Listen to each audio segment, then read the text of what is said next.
Our video this week is about the different methods of hunting whitetail deer, tree stands and ground blinds, and we're going to go over the advantages and disadvantages to both methods. Mossy Oak Properties, where outdoorsmen find their favorite place. Got a question for you. Shoot. What's your favorite way to hunt whitetail deer? Well, that's a very good question, because it depends on what kind of mood I'm in. Right. And when I'm feeling young and spry, I'll climb up a tree. Yeah. There ain't nothing like sitting in an old hang-on stand, got the ladder sticks you climb up, and good stuff. There's days I like, you know what, I feel a little rough. I'm going to sit in a ground blind. Yeah. But my favorite way anymore, and it's kind of a little bit on the lazy side, that's just me, is sitting in a good old box blind so I can sit there and surf and just do everything other than hunt. Right. So, depends on what kind of mood I'm in. Yeah, there are a lot of different ways to be successful in the deer woods when it comes to ground blinds or tree stands, and in this video we're going to talk about each advantages to disadvantages for each one. And let's start with your favorite. You like the elevated box blind. Yeah. What are some advantages and disadvantages to hunting from an elevated, doesn't have to be elevated, but a box blind? Yeah. Well, the first one, let's talk about the disadvantages, because that's kind of the main thing, is the price tag on some of these elevated box blinds. Let's call it like redneck blinds, and there's a lot of homemade. I live in Amish country in Ohio, and there is a box blind company everywhere. Right. You know, and there's some really good ones. But the cost and trying to, and then putting them up, erecting them, you know, it's you got to have some friends. You know, you got to have some friends and a lot of cash-in favors to get these things done. You know, it's not a one-person type of job. Yeah. So that is the disadvantage, financial aspect of it, and getting them erected. So that's some of the disadvantages, the financial aspect of things, and then putting these things up. But also another disadvantage is you put it up, it's not mobile. Right. It's just like you put it up there and you got to create a situation. Yeah. Right? It's not just a mobile type of thing like a ground blind would be. But they are nice. Oh, for sure. Out of the weather. You know, it's being a mentor, doing mentor hunts. Right. You know, you could sit there and your children, your niece, nephew, whatever, relative, or just your neighbor, or you know, sometimes a complete stranger. Right. You know, put them in there. There's room for flaws. There's room for noise. There's room for scent. There's a lot of room. Right. With kids, you can have an iPad and they can sit there and eat a bag of chips and just be good. Yeah. You know, just getting them out there. Yeah. So there are advantages to that. Yeah. You know, but the disadvantages, there are some disadvantages to it. Right, and for each one, I mean, you kind of got to determine what you value in your hunting experience. What type of hunter are you? What are you looking to gain from your time in the field? And I mean, I don't think any one of what we're talking about is any better than the other. It just goes back to what you prefer. The comfortability of elevated box blinds is huge because you can hunt all day. You're out of the weather, as you mentioned. If it's freezing cold, you can take a little buddy heater up there with you. You can take your kids. It's just, you have more margin for error when it comes to deer hunting and a box blind. You can hide your movement better, contain your scent better, everything you mentioned. Those are huge advantages, but it comes back to what do you value? Yeah, and for those hardcore deer hunters, sometimes those box blinds, they're a blessing, because if I walk in at 5 o'clock in the morning when it's dark, I'm still blowing deer out of the field. I have friends that have a buddy heater and they will stay the night. It's a tent. You know, they're waking up and it's ready to rock and roll and you didn't disturb anything. So there are some major advantages of it. But the weather, you know, that's a big thing. Right. Speaking of blinds, you're a big ground blind hunter. Right. See, to me, it takes every ounce of power to sit there and not think this is a complete waste of time. Right. You know, when I first got into archery and bow hunting, it was with a crossbow. And a ground blind for me was the easiest way for me to get within bow range of deer and to get a shot off. As I got more into compound bow hunting, vertical bows, then it was easier to draw a bow back from an elevated position, so I got into ladder stands and then hang-on stands. But as I've gotten older and my career as a photographer has evolved, I've gotten back into ground blinds because I like to be eye level with wildlife and as close as I possibly can be to wildlife for photography and from a hunting aspect. And for me, the last couple years especially, I've preferred ground blinds over ladder stands, hang-ons, elevated box blinds.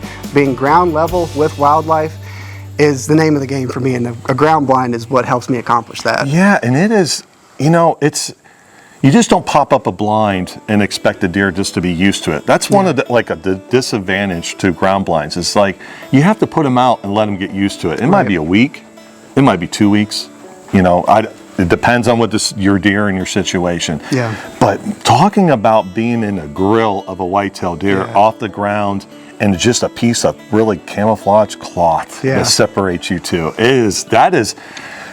that's adrenaline. That's great stuff. If you can harvest a whitetail, whether it's a doe or it's a buck, that is an accomplishment. Hunting off the ground and in a ground blind, that is. Yeah, there's a lot of strategy that goes into it. Like you said, you can't just pop up a blind and expect deer to walk within 20 yards of it. You got to brush it in, you got to consider wind, access. So I enjoy that part of it too, but similar to elevated box blinds, a lot of the advantages are the same in a ground blind as well. You have space, you can hunt with a kid, a partner, you can put 2 or 3 people in a ground blind.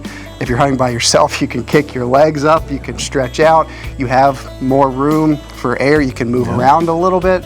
So you have that, the comfortability also, so you have those advantages, which for me just improves the overall experience. You're out of the weather again, but also there are some disadvantages to a ground blind because deer, they know they're there. They do get used to them and they do become part of their natural environment, but even still, I'll be hunting, the wind is in my face, everything is perfect, and you'll see deer, they're looking at it. The ninja spidey senses are just like, something's in there. They're looking at it. They're cool with it, they're comfortable, but they always know that doesn't quite belong. And then you're drawing back, whether you're a compound bow hunter, you know, drawing back, there's room for error in it. But the big thing with ground blinds is the financial aspect of things, and it is very affordable. Now, when I say affordable, it depends on what your financial resources are, but several $100s will get you a really good ground blind that will withstand the weather and the longevity of a hunting season. You can go to some places and buy a very inexpensive, but they do rip, they do tear, the weather, snow, whatever. So, you know, investing in this like $200 to $300 ground blind is well well worth it. So, but moving on, you know, the next thing is like, I know you mentioned it, and I went through a stage where I was using it, is a ladder stand. Those ladder stands, man, those are fun too.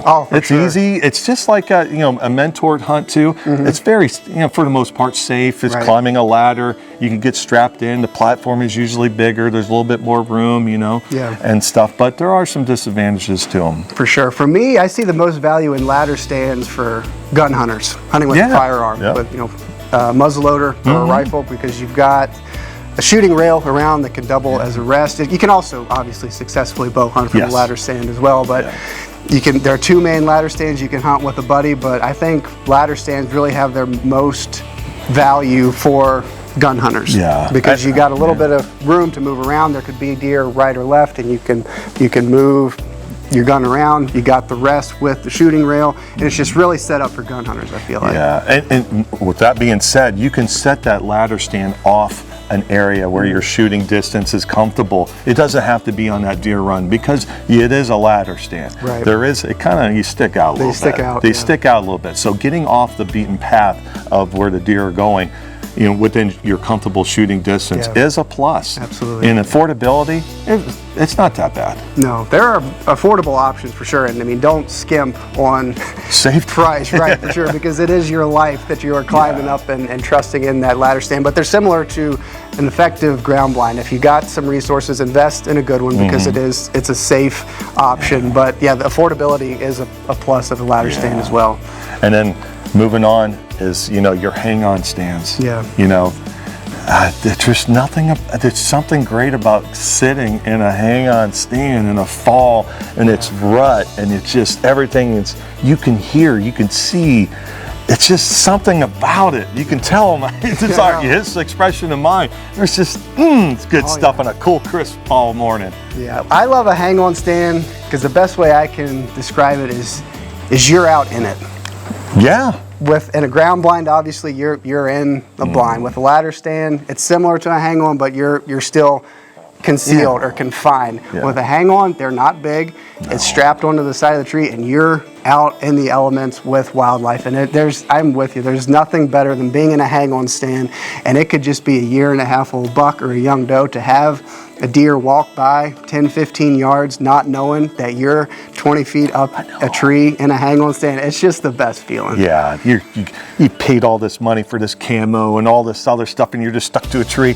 The platform, you know, if you have AD, HD, whatever, maybe that might be the thing for you, because there ain't much going on there. Right. You're just doing this, you know, or sitting, and you know, there's no room for error, you know, but the adrenaline, you can tell from each one that we talked about which one we are fans of. Yeah. And affordability, it's not bad. No, they can be pricey, but another thing that I enjoy about a hang-on stand is it really, I think, puts your hunting skills and your woodsmanship skills to the test, because you're so exposed. And an advantage of a hang-on stand is you can tuck it back into crooked trees or multi-trunk trees. You can really, there's a lot of strategy that goes into hiding yourself and concealing yourself, which is really cool. But at the same time, you're, as we mentioned, out in it. So you really got to pay attention to a deer's behavior.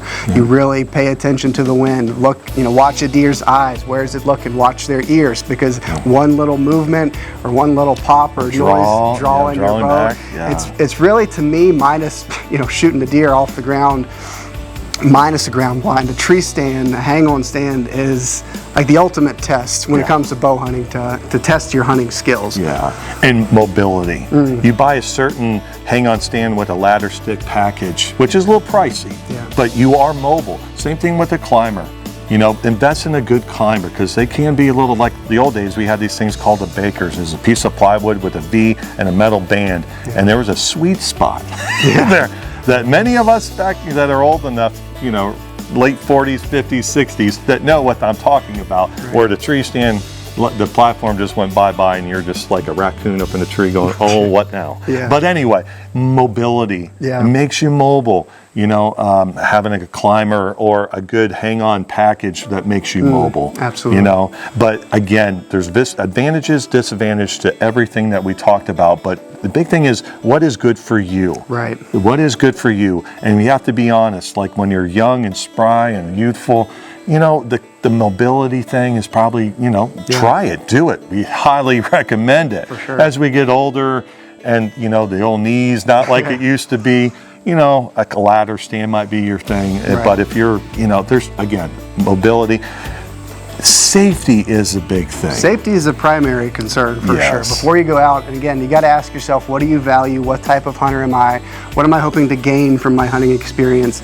Answer the question of safety first. While we enjoy hang-ons, and we spoke to the value that they can provide, if you're not comfortable doing that, or especially a climber, I mean, I'm in relatively good shape.